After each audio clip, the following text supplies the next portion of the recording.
आज यूं ही बैठे बैठे मैं सोच रही थी कि हमारी ज़िंदगी और रेसिपीज़ में काफ़ी कुछ कॉमन है और एक चीज़ जो सबसे ज़्यादा कॉमन है वो ये कि हमने खुद से अपनी रेसिपीज़ और अपनी ज़िंदगी को बहुत ज़्यादा उलझा दिया है और फिर हम ढूंढते हैं वही सादगी भरा जीवन और वही सादगी भरा खाना।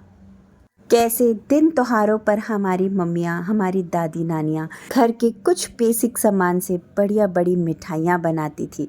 घर में नाश्ते बनाए जाते थे और मेहमान एक दूसरे के घर आकर एक दूसरे को दिवाली की मुबारकबादें दिया करते थे।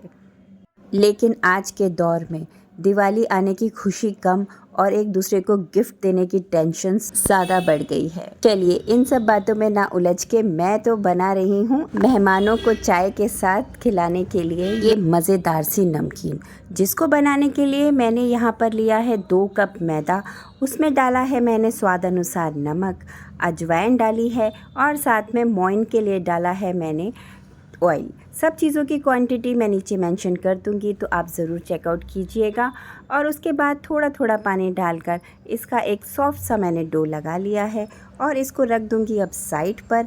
और इसके अंदर अब मैं एक स्लरी रेडी कर रही हूँ, जिसमें मैंने डाला है 2 टेबलस्पून भर के मैदा और साथ में 2 टेबलस्पून ही डाल रही हूँ मैं ऑयल।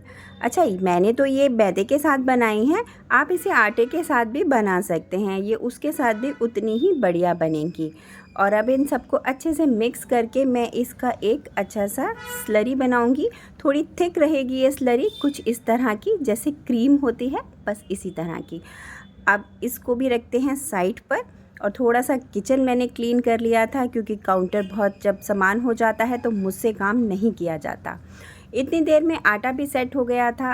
अब इनके मैं बना लूँगी पेड़े, जैसे हम नॉर्मल रोटी के पेड़े बनाते हैं उसी तरह से। वैसे आपने इस रेसिपी को देखा होगा, यूट्यूब पे ये काफ़ी वायरल है और मैं बना रही हूँ क्योंकि मेरी मम्मी भी ये बनाया करती थी। और उसके बाद इस तरह से मैंने इसकी 3 चपातियाँ बना ली हैं। बस ये ध्यान रखिएगा कि बिल्कुल पतली पतली चपातियाँ आपने बनानी हैं, जैसे हम नॉर्मल रोटी बनाते हैं उससे काफ़ी पतली। और उसके बाद एक रोटी के ऊपर रखकर मैंने स्लरी लगा दी, अच्छे से स्प्रेड किया स्लरी को। उसके ऊपर फिर मैंने दूसरी रोटी लगाई, फिर वापस से उसके ऊपर स्लरी लगाई और फिर तीसरी रोटी उस पर रखी और तीसरी रोटी के ऊपर भी मैंने अच्छे से स्लरी लगा दी थी। और उसके बाद जिस तरह से स्क्रीन पर आपको दिख रहा है, बस ऐसे मैंने इन्हें फोल्ड कर लिया था और वापस से मैंने इसे बेलना शुरू किया। और यहाँ मेरा चकला थोड़ा छोटा पड़ रहा था, इसलिए मैंने ये जो चॉपिंग बोर्ड होता है वो ले लिया था। उसके ऊपर अच्छे से मैंने इसे बेल लिया है, थोड़ा पतला ही बेला है। उसके बाद मैंने ये पिज़्ज़ा कटर की हेल्प से इस तरह से इसे काट लिया है। आपको स्क्रीन पे जैसे दिख रहा है, बस इसी तरह से आप इसे काट लीजिए। और आपके पास पिज़्ज़ा कटर नहीं है तो टेंशन की बात नहीं है, आप नाइफ़ की हेल्प से इसे काट लीजिएगा। और उसके बाद मैंने इसे और पतली पतली स्ट्रिप्स में काट लिया है। और चलिए, यहाँ पर मैंने ऑयल रख दिया था मीडियम फ्लेम पर गर्म होने के लिए और मैं इन सब स्ट्रिप्स को डाल दूँगी इसके अंदर। और आपने इसे थोड़ा लो मीडियम फ्लेम पर ही फ्राई करना है, जिससे ये अंदर तक अच्छे से सिक जाएं और दूसरा इसकी जो लेयर्स हैं वो अच्छे से खुल जाएं। और जब हम इन्हें ऑयल में डालेंगे तो काफ़ी सारा झाग जैसा ऊपर आएगा। और फिर जैसे ही आपको लगे कि ये झाग अब कम होने लगा है, तब आप अपने स्पून की हेल्प से इन्हें अलट पलट कर दें, जिससे ये सारी तरफ से अच्छे से सिक जाएं। और देखिए धीरे धीरे गोल्डन ब्राउन होने लगी हैं और इनकी लेयर्स आपको दिख रही हैं ना, कितने अच्छे से ये खुलने लगी हैं।